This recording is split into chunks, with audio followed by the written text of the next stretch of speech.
10. Okay, let's begin. So the Gemara that we learned yesterday, we learned about the um, qualifications of the law of the invalid sukkah that's above 20 amas high. That there are certain qualifications that fall that would limit when it's not going to be valid, and meaning that there are situations where even above 20 amas, according to the rabbis, will be kosher.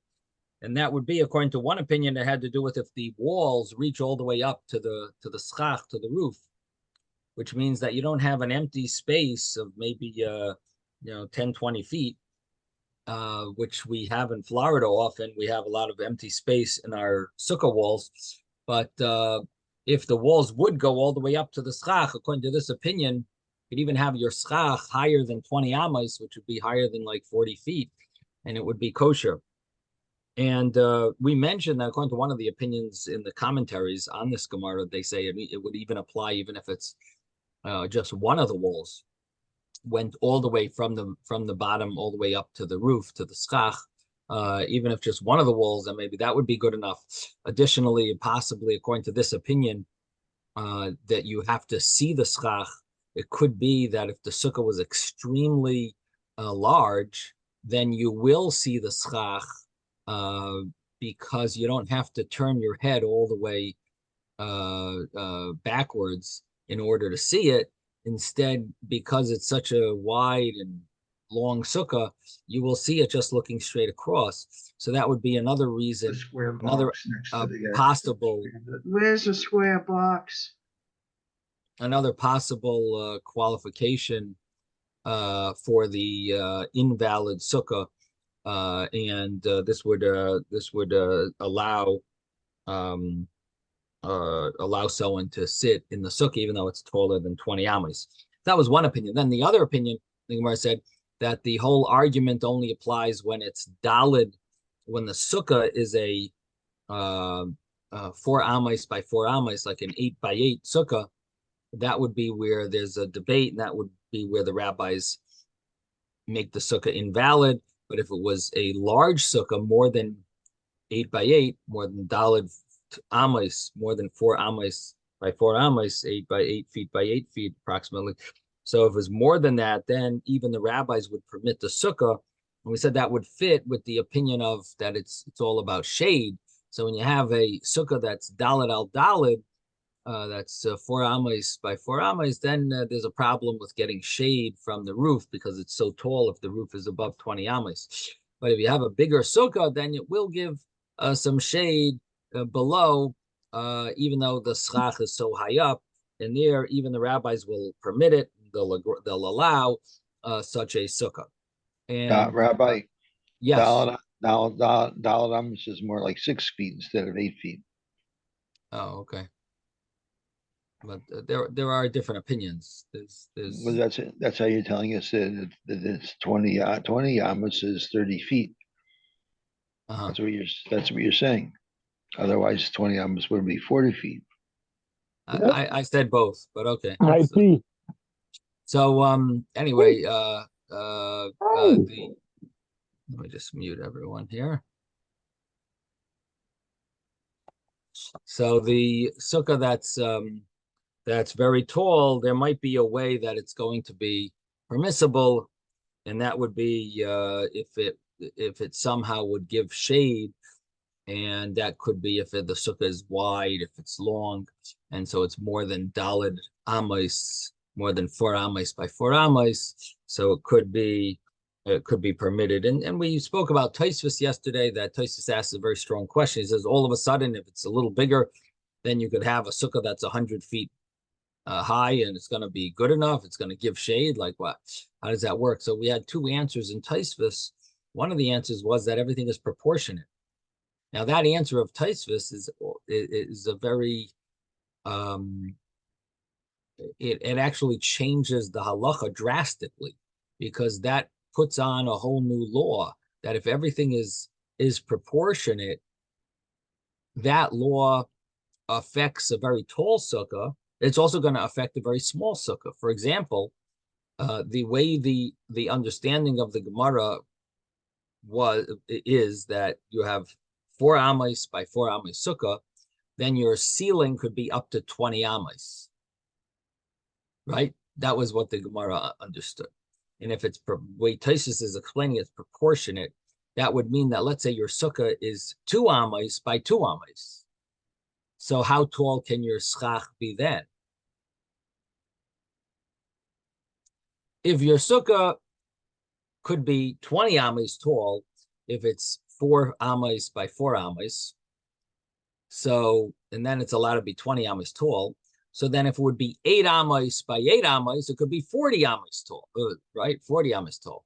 And what about going downward? If it's a sukkah that's 2 amos by 2 amos, let's say you have a small sukkah, how tall would that be allowed to be? So it's, according to Tues, it's only going to be allowed to be 10 amos tall. In other words, this really changes the halacha of how tall a sukkah would be allowed to be. If you say it goes proportionately, you got to keep measuring your sukkah and measuring the height.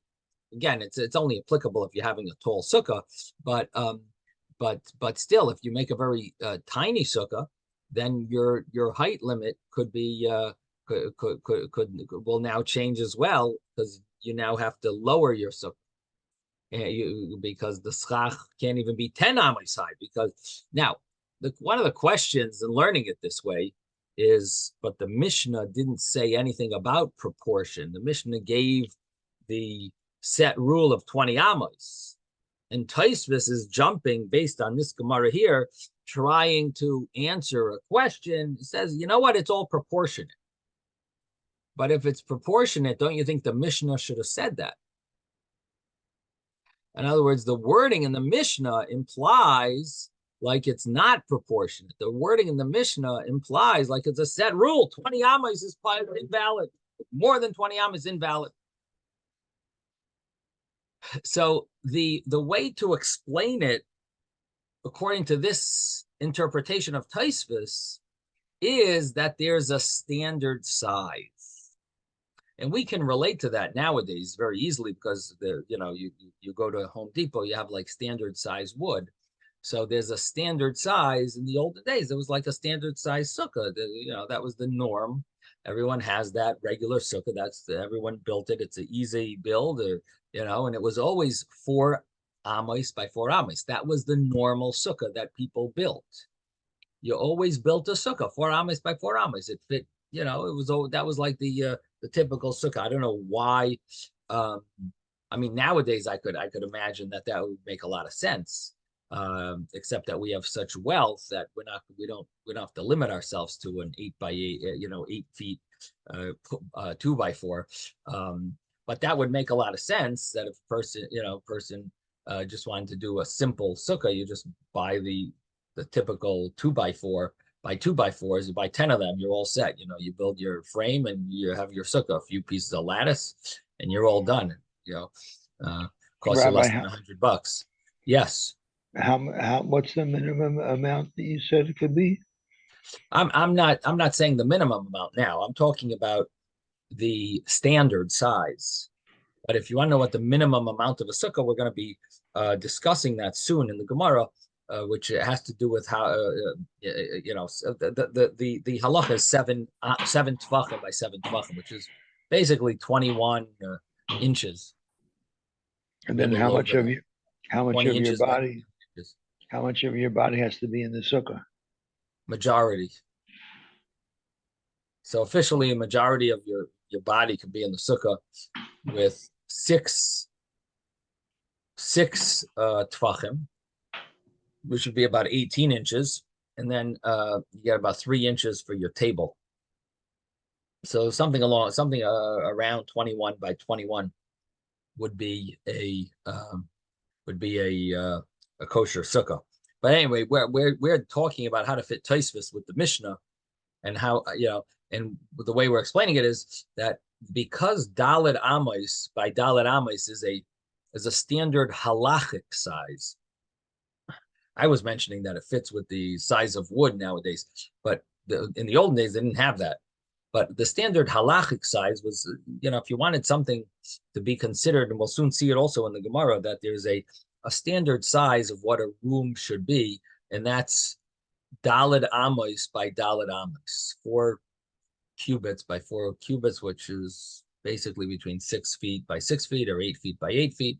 And that ballpark is a standard size room, and that would apply to a sukkah as well. That was the common amount, the common type of a sukkah that they would make, and that's why our Mishnah doesn't say it's proportionate, even though it is proportionate according to this explanation of Taisus, because the Mishnah is basically giving the standard size, and the standard size you can make your roof all the way up to 20 amas if you'd like, because if you make a standard size sukkah, it's Daled Amos on Daled Amos, and therefore the roof could be up to 20 amas high, and so the Mishnah says that as a law without saying about the proportion, because it just chose the standard size. The other answer that Taisus gave was that once you do more than Daled Amos, then there is definitely going to be some shade. How much? It might be very minimal, but at least there's some element of shade that's there. It's having some impact, and therefore, once you more than Daled Amos, you can make your sukkah high, because it definitely gives some type of shade. However minimal the shade is, it's shade. It'll be shade. It's good enough. And so that was the way Tosfos answered this problem, that why would a sukkah a little bigger than Daled Amos all of a sudden you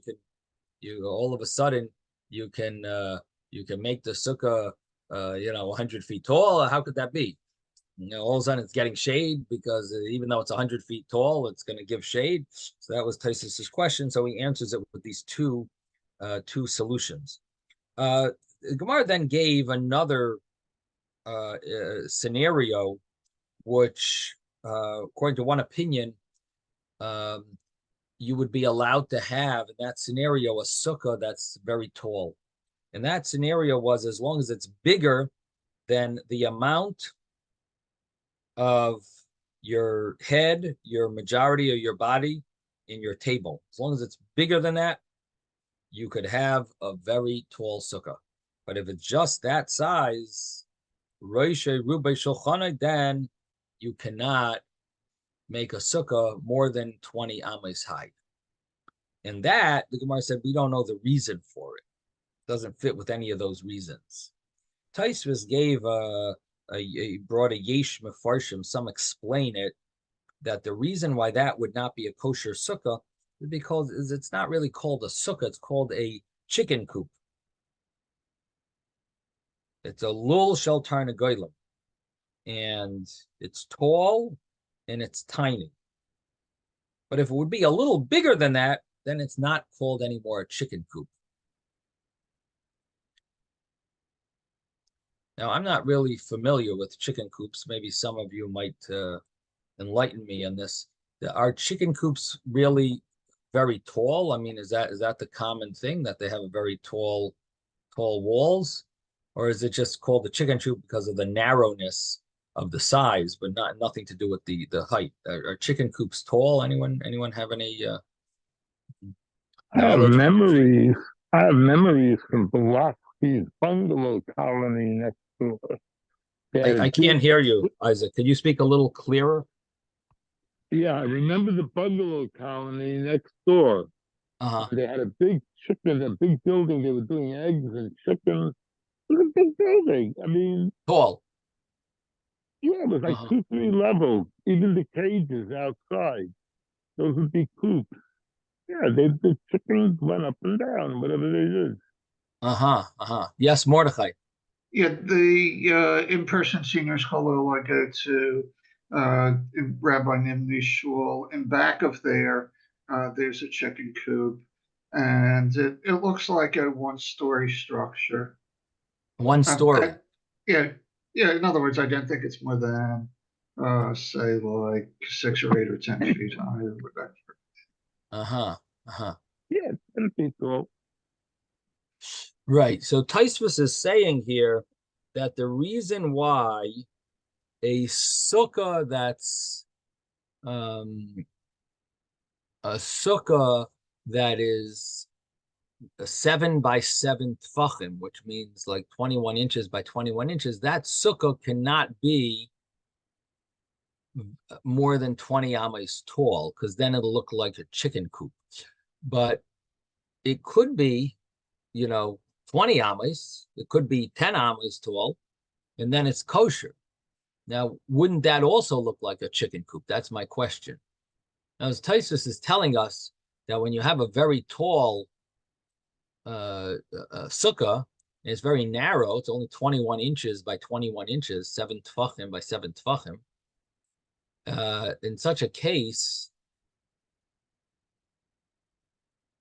Taisus is saying it looks like a chicken coop, and that's why it wouldn't be considered a kosher sukkah if it's too tall, if the roof is too tall. But what if it isn't too tall? The roof is just regular size, or it's 20 amas, the max. It's allowed to be up to 20 amas. Why then would it be kosher? That would be called a sukkah. It's only when it's more tall that it's not called a sukkah, because it's like a chicken coop. If chicken coops are only 10 feet tall, then why should a sukkah 10 feet tall be kosher if it's 21 inches by 21 inches and it's seemingly similar to a chicken coop? You got my question? So this is what's bothering me in Taisus, and I have to look into this. Why that would only be a problem if it's an extra tall schach, extra tall roof. Unless the olden day chicken coops maybe were taller. I don't know. Maybe that would be why the Gemara would understand it that way. Jeffrey, are you trying to explain something? Because you're muted. Hi. So also in the Mishnah and Gemara, we have examples of bird houses. We have the birds reserved for Yom Tov, and you have to have ladders. Yeah, the sheva. Yeah. Then you have to have ladders to go up them. It was a discussion about carrying the ladders or whether you should just incline them, right? And so I'm imagining that maybe these were two-time usage buildings. So some of them had the dove cut up in the top and the chickens a little bit lower down. And so that might be very tall. And if it's so small, then it might not qualify. So so if I'm understanding correctly, you're saying it's possible that they maybe had these chicken coops high up. They didn't put them on the ground floor. They were high up.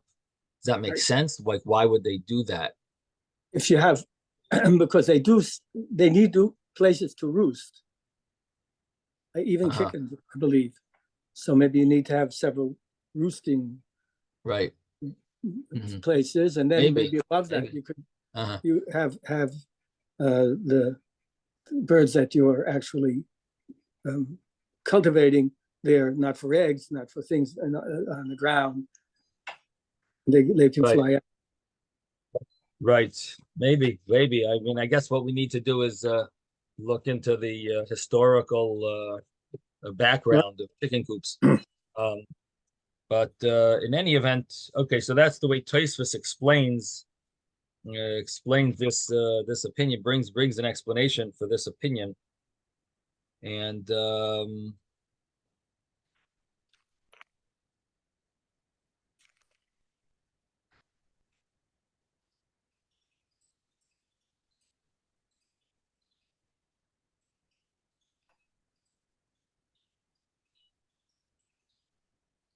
yeah, I don't know why the commentary, I don't see anyone mentioning anything.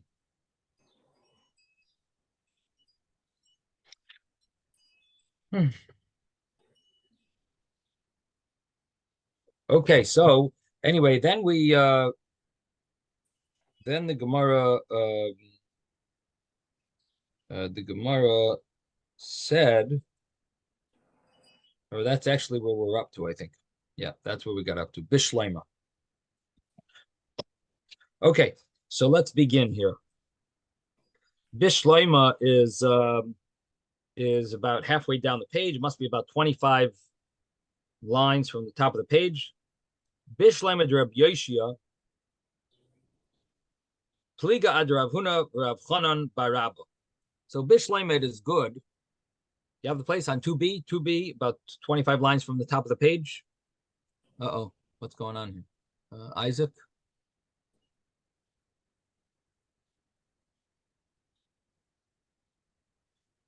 Okay. So, I don't know what happened there, but the Gemara here, and Isaac, you keep pressing a button. Okay.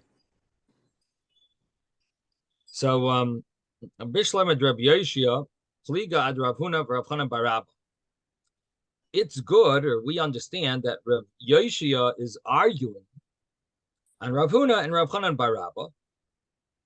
Again, these are the three qualifications we have. It's interesting. All three of them are talking about Rav's statement. They're quoting Rav, and they're all giving a qualification to the argument in the Mishnah. They're saying that whole argument only applies in a certain scenario. And they all are quoting Rav, and they're saying that what they understood or they heard from Rav. And Rabbi Yoshia's statement, his qualification, is very different than the other two. So he's arguing on Rav Huna and Rav Chanan Barabba, De'inu kal yav shiura, yavi shiura b'mashcha. They all gave measurements, different qualifications. Dalet amois, zayin tfachim. The ihu, but he, Rabbi Yoshia, like kal yav shiura b'mashcha, he did not give a measurement qualification. He gave a wall, if the walls reach the schach or the walls don't reach the schach qualification. So his qualification was very different than theirs, and he argued on them, meaning that his understanding of Rav's qualification had to do with the walls reaching the schach or not reaching the schach. El Rav Huna, Rav Chanan Barabba, but these two, they're both seeming to be arguing about a similar thing, about size. And they both understood Rav as saying, Rav said, qualified that whole debate in the Mishnah, it only applies to a certain size. But if it's a different size, then everyone will agree. Now, that debate that only applies to a certain size, the debate of the Tanakama and Rav Yehuda, it only applies to a certain size of a sukkah. We have these two opinions that argue on what that size really is. So maybe what this all boils down to is what is the minimum size of a sukkah. In other words, Rav maybe said, you know what? The whole argument in the Mishnah is only by a minimum size sukkah. Maybe those were Rav's words. And then these two rabbis come along and say, I hold minimum size sukkah is this. And the other rabbi says, I hold a minimum size sukkah is that. And that's why they're arguing now about how to qualify the Mishnah based on Rav's statement, but not that Rav said either Zayin Tfachim or Rav said Dalet Amos. Rav just said it goes by the minimum. And they're arguing what the minimum size sukkah is. Rav said it goes by the minimum size sukkah. That's where the debate is. And maybe that's what they really are. Maybe that's what it boils down to is what's the minimum size sukkah. And that's what it'll all, that's what it's based on. So the Gemara here says, El Rav Huna Rav Chanan Barabba, these two opinions, Rav Huna said the Dalet Amos one, and Rav Chanan Barabba said the Zayin Tfachim, seven handbreadths. Let's say that they're arguing about the minimum kosher sukkah. Master says the minimum sukkah of kosher sukkah would be 4 amas. So Mar Savar and the other rabbi master says that hechsher sukkah is b'machzekas reisha rub b'shulchan, that it has to hold the head, the majority of the body, and the table, and that would be considered a kosher sukkah, and that's where the debate of the Mishnah is, and that's what it all boils down to. Now, if that's so, what would come out is that we would understand, we understand the reason for one of these views, but we still don't understand the reason for the other view. We're just saying that it seems like maybe that's what their debate is. But we don't really know the reason In other words, the Gemara already said that we can understand Rav Huna in the name of Rav's view because it's based on shade. And if it's based on shade, once it's more than Dalet Amos, there could be shade. So that opinion we actually will understand. The other opinion, the Gemara said we don't know what the reason is. And in fact, though we did have Tues that maybe gave a little reason, but the Gemara basically said we don't know who that follows, whose opinion that follows. The Gemara did not give that reason. So the Gemara is sort of leaving it unanswered. But at the same time, the Gemara is saying that these two opinions, seemingly they're arguing about the minimum size sukkah, what's kosher, and there must be a reason for that other view. And we sort of have a little understanding based on Tues that maybe that could be the reason. Yes, Robert. Yeah, we can't hear you. Somehow you're not loud enough. Hear me now? Is that better? Yes. Now we hear you. I have two questions about, I'll call it physicality. One is I've read and reread where, up to where we are now. I don't understand how, if the walls don't reach the schach, how do you have schach if it's not attached to the walls? Oh, good question. So you got to come to my house, my sukkah. Okay. And you'll see. Right. Basically. Okay. Would you have them on poles? Yeah. Hovering, so basically, hovering over the walls? Yeah. So you make a frame. Just imagine making a frame with the 2x4s, So you make a frame. Right. That sukkah frame will hold schach on top, right?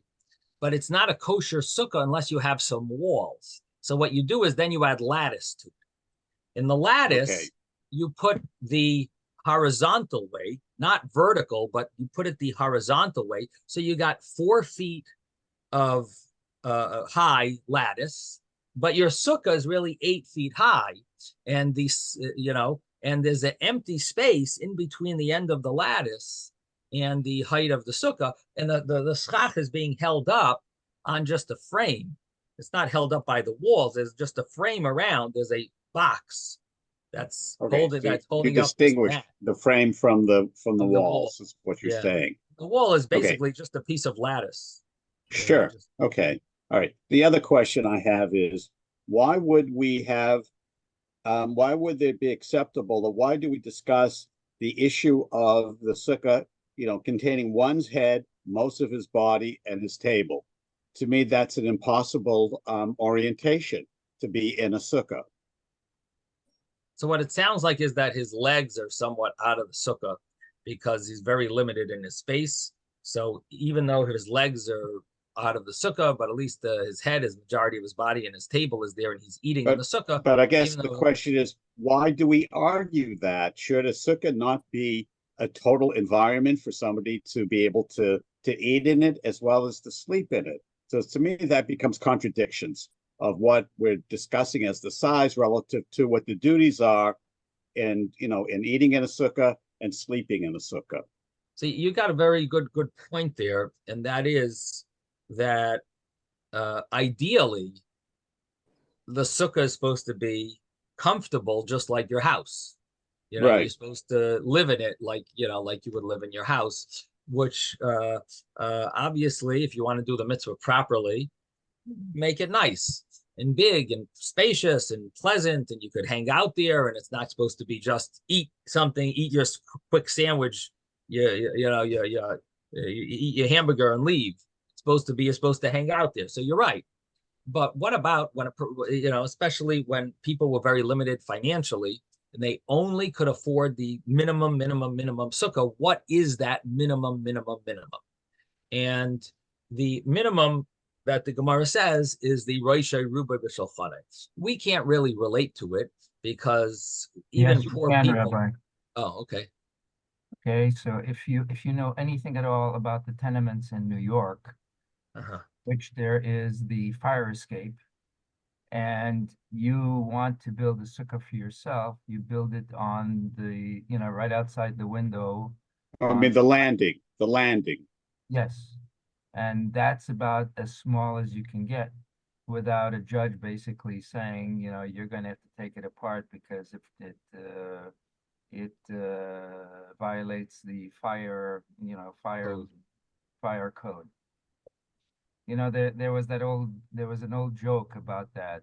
The guy was taken to court, and he says he built this hut on the fire escape, and it's against the fire code. So the judge, who happens to know what was going on, says, "Okay, I'll give you 7 days to take it down."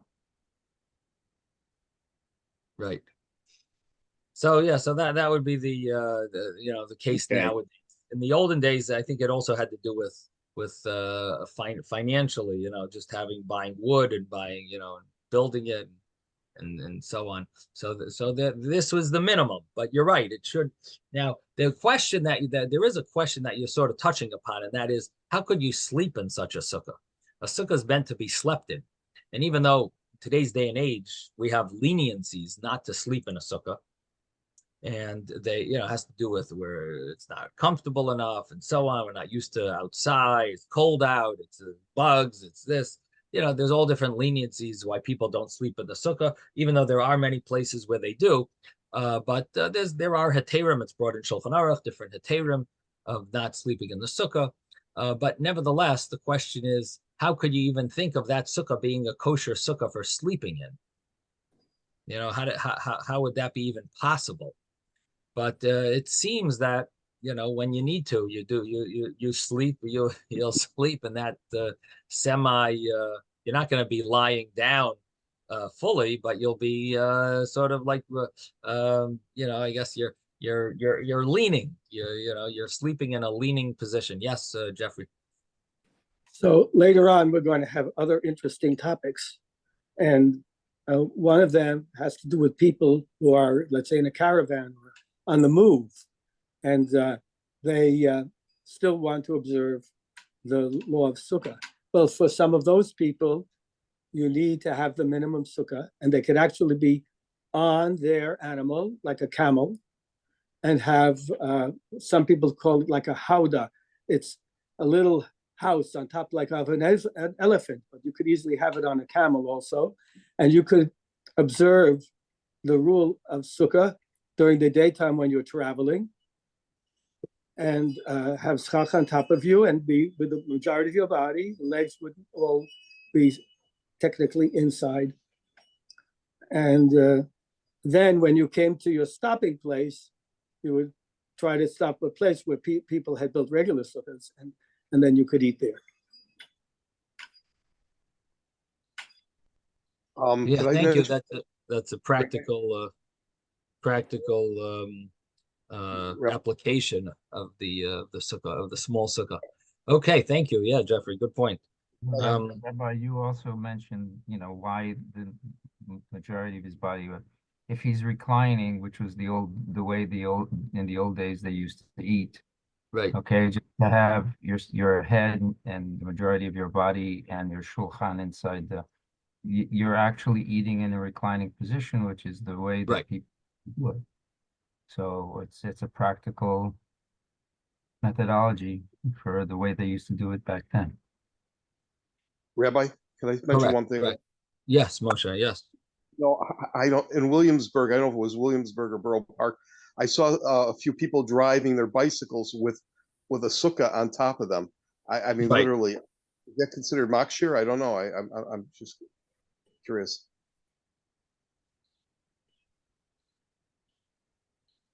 So a sukkah with a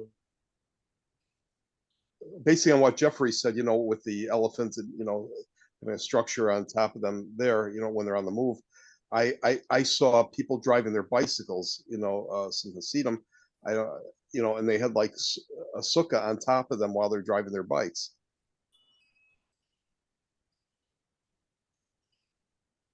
You're saying they were in the sukkah while the bike was riding? While the bike was driving, yes, they were in the sukkah. I mean, they could see out of it. They're driving. They had it on top of them, while they're driving. Literally.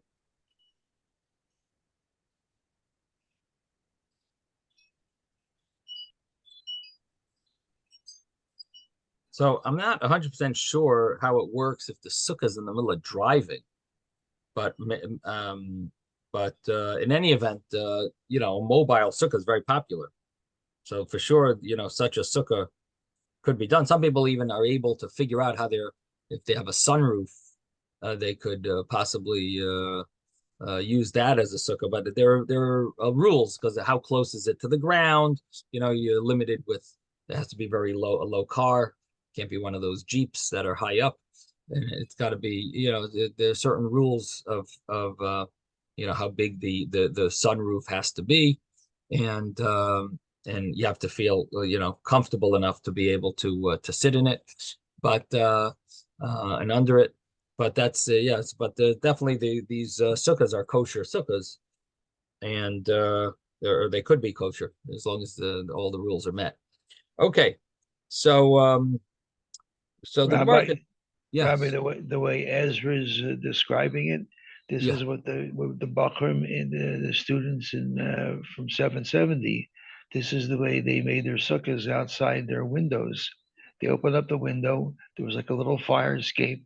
They had a cardboard box with the schach on top, and they slid their bodies in. So their bodies were from about their thighs to their heads, where it was most of their body, but their legs were inside their room, and they slid in and they had their meal inside the sukkah. Because there wasn't that much room on the fire escape there. Gotcha.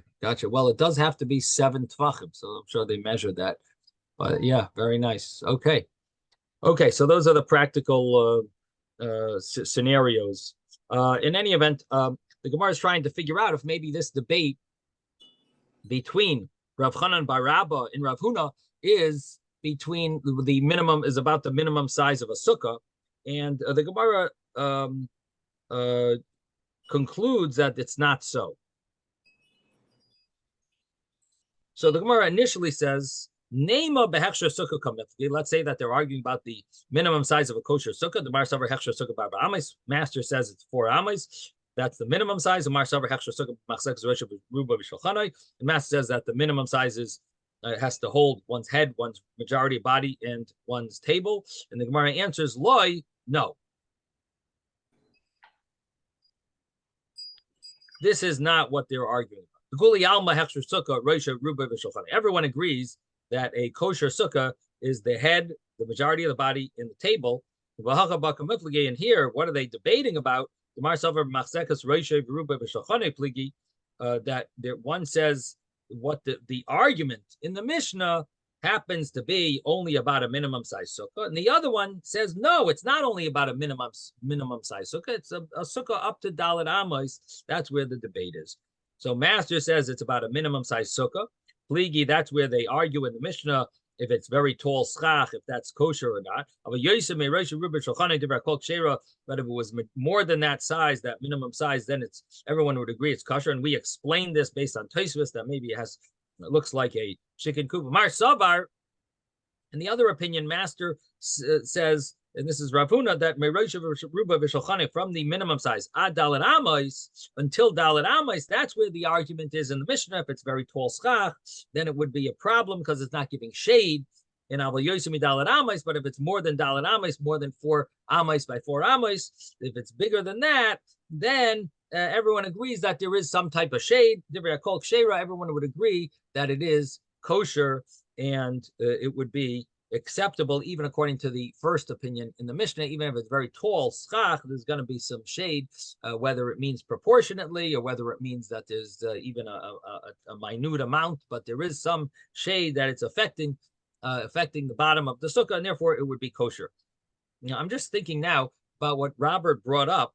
There is an interesting insight about sukkah, how the mitzvah of sukkah is a mitzvah that surrounds the entire body. And this Gemara seems to say not exactly that. It doesn't exactly surround the entire body. It surrounds the majority of the body, but not the entire body. Because according to this, the sukkah doesn't necessarily, kosher sukkah is roshei v'rubai, your head and your majority of your body, but not necessarily is the entire body part is included in the sukkah. So, so there's it's like an insight that's discussed about how the sukkah is emphasizes the it's like a unique mitzvah where it encompasses everything. Now, how do you reconcile that with this Gemara? That it only really covers your majority. So number one could be that we look at the majority of the body as if it's the whole body, because that's the law, that the majority, rubai kakulai. You have the majority of something, it's as if the entire, it's as if it's as if the entire thing is there. So that could be a possible understanding. Another point is that it's not necessarily including, it doesn't mean maybe that it covers your entire body. It covers everything about you. In other words, everything that you do, that you're involved in.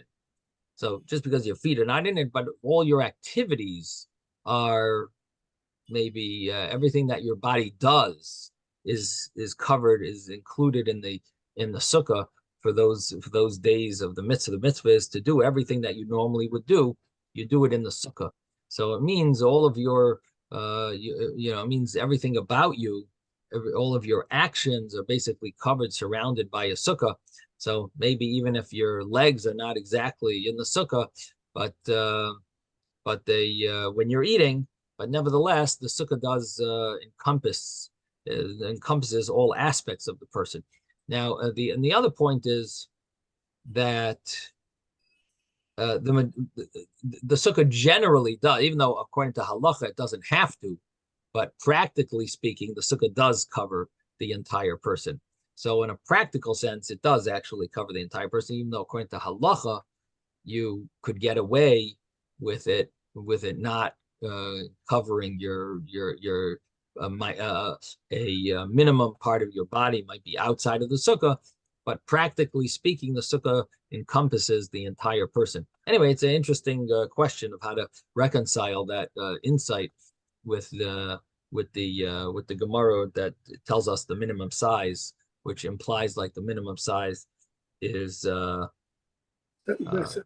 excludes part of the body from the sukkah.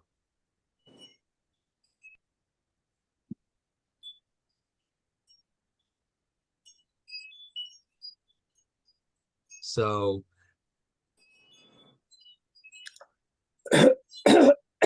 anyway, those are some of the thoughts that come to mind. Okay, back to the Gemara. So the Gemara says that Meisvei, the student scholars asked a question, and they brought a brisa. The brisa that they bring is a brisa that tells us a little more detail than the Mishnah told us. And very often that's the way it is. The brisa adds a few little points, a few little tips. And here we have the brisa adding even a story to the discussion.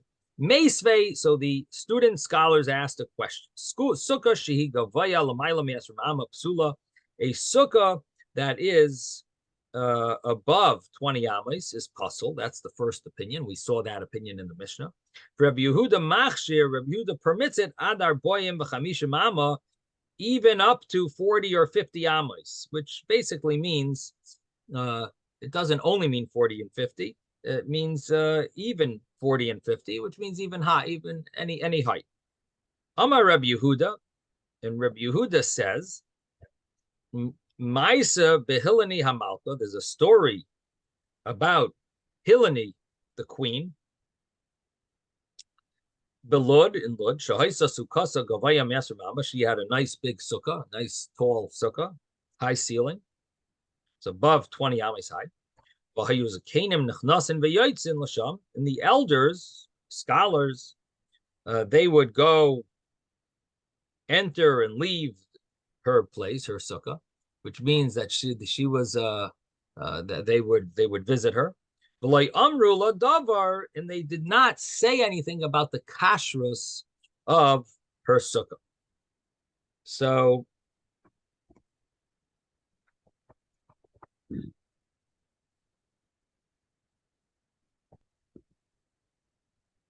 So the statement, this story of Rabbi Yehuda, where he brings this story, he basically wants to prove from there his view.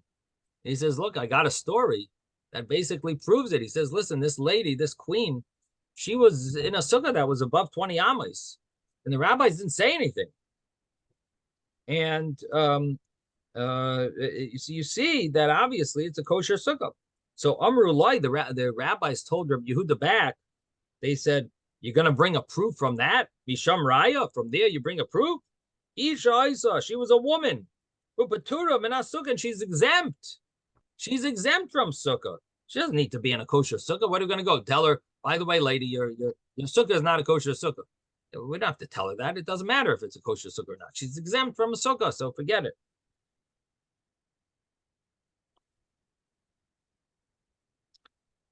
Amar lahen b'haloi shiva banim.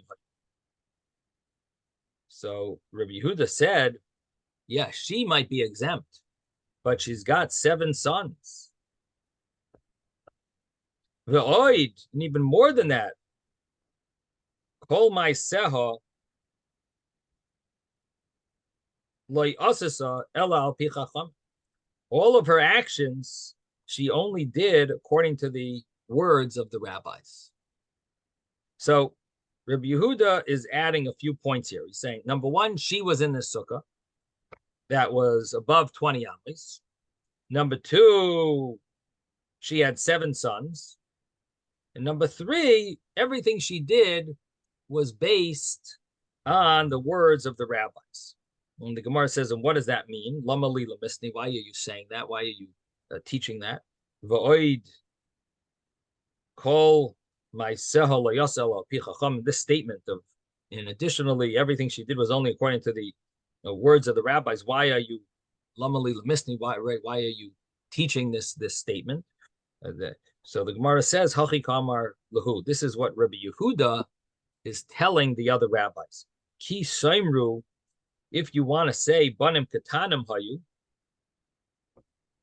that her sons were very young, katanim patim paturim min sukkah, and the youngsters are exempt from a sukkah.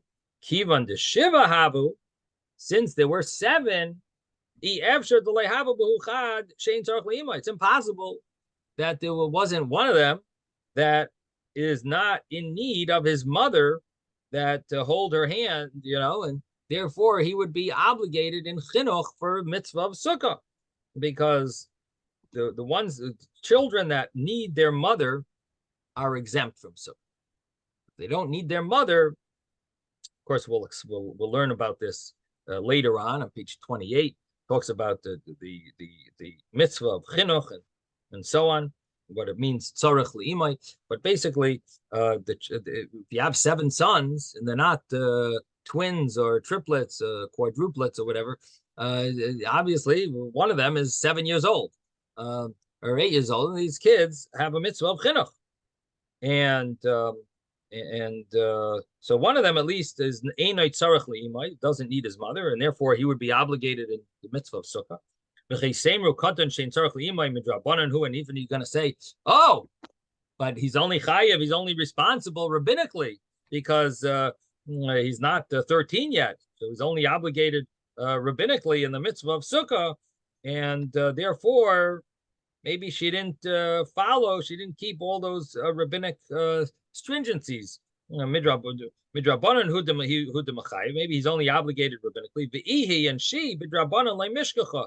She was not so careful on rabbinic laws, and maybe that's the story here. Tashema. So come and listen to this proof. Va'oid, come and hear what I'm going to say. That va'oid kol ma'aseh lo yaseh al pi chacham, that she was very careful in everything she did. That she always made sure to follow the words of the rabbis, and therefore this should be a proof that the sukkah was a real kosher sukkah. So why was it a kosher sukkah? Because not only did she sit in it, but the children who needed chinuch, and even though they were only rabbinic, she fulfilled rabbinic laws, and therefore she she obviously, therefore, this is obviously kosher. Now, that statement sounds a little surprising. What does this mean? Maybe she didn't follow rabbinic laws. What does that mean? Maybe she didn't follow. No,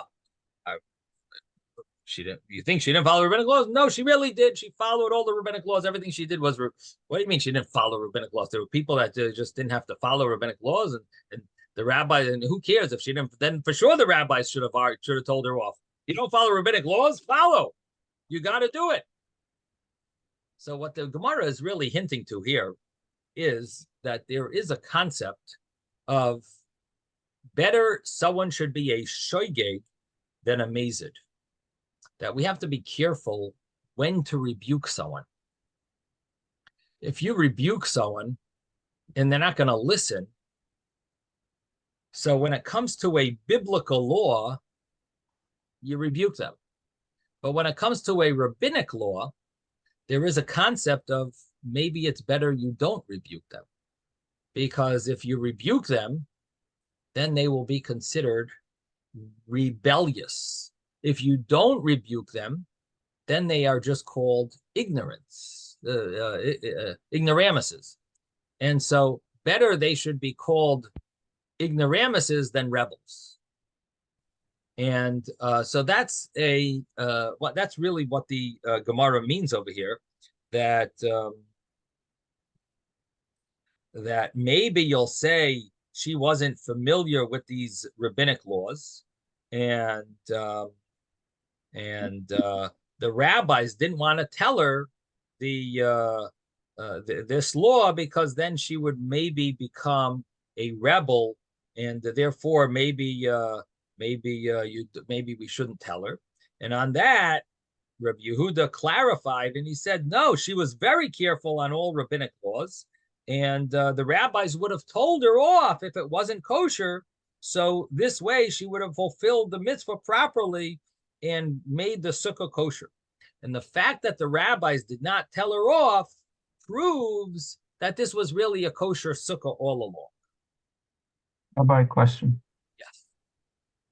I mean, they make a big deal about the fact that it's a woman, but the fact is she was a queen, and she, as a queen, is the representative of all the people.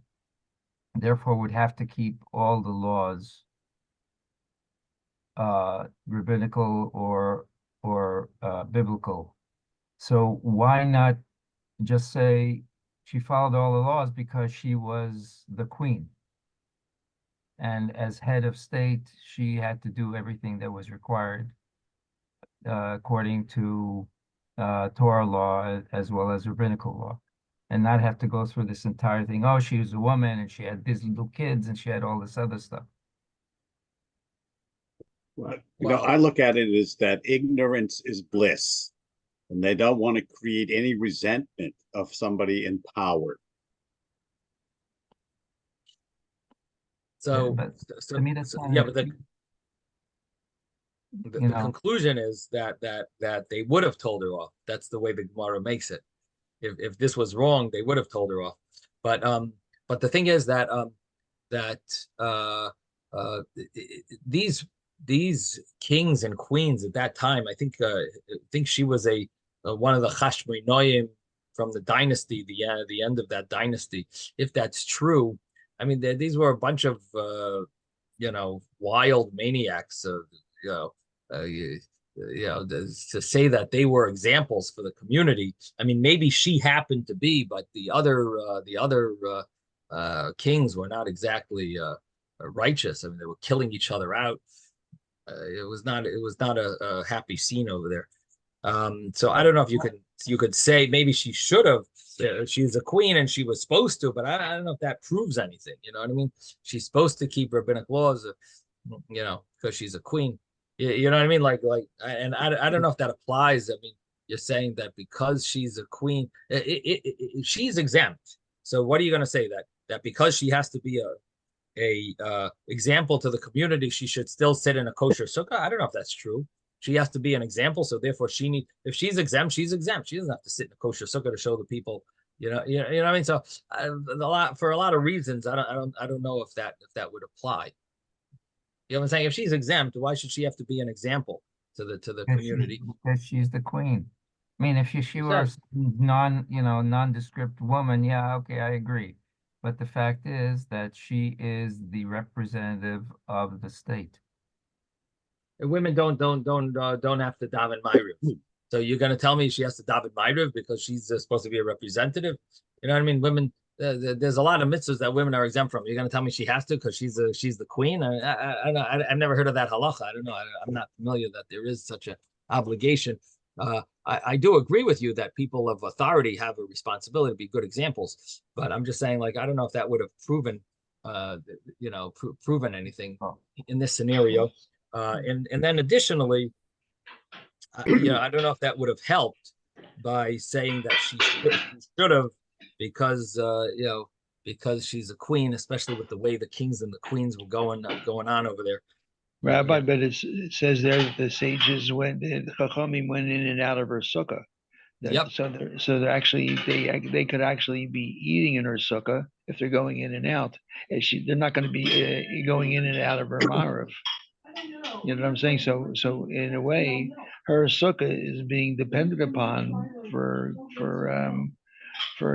proper sukkah, because the sages are going in and out of the sukkah. They may come to eat in the sukkah. Well, so you want to make a rabbinic decree that they can't be walking into a sukkah that might not be kosher, basically. Is that what you're saying? That No. They might end up eating something, so it's better don't win. But that's like a rabbinic, that would be a rabbinic decree. You could also say maybe it's marasayan, right? You could probably add that as well to your question. This is marasayan. They're walking into a sukkah. It's not a kosher sukkah, and yet they're walking in, and people are going to get the impression that this is a kosher sukkah. That's a good question, actually. Maybe that should be marasayan, maybe. But especially if this is a biblical law that it can't be more than 20 amas. If it was a rabbinic law, maybe you could be more lenient. But if it's a biblical law, it can't be more than 20 amas, and they're walking in and out. You have a good point. Then maybe it could be considered marasayan. I don't know. I'm not sure if it is marasayan. If you walk into a sukkah, this would be an interesting question. Are you allowed to walk into a sukkah that's not a kosher sukkah? Would that be marasayan? No, I mean the fact that the Gemara, the fact that the Gemara says that they were walking in and out. Yeah, that's an interesting question. Here you might have a little proof. Look at this. They walked in and out. There's no problem. The Gemara has no problem with that. And the fact that they didn't tell her off, that's where there's a problem. But how could they have walked into the sukkah if it should have been marasayan? That sounds like a good proof. I like that. Yeah, like that. That's maybe a good question over here. Anyway, my time is up, so we'll try to continue this tomorrow, Mr. Hashem. Sei gesund. Thank you, Rabbi.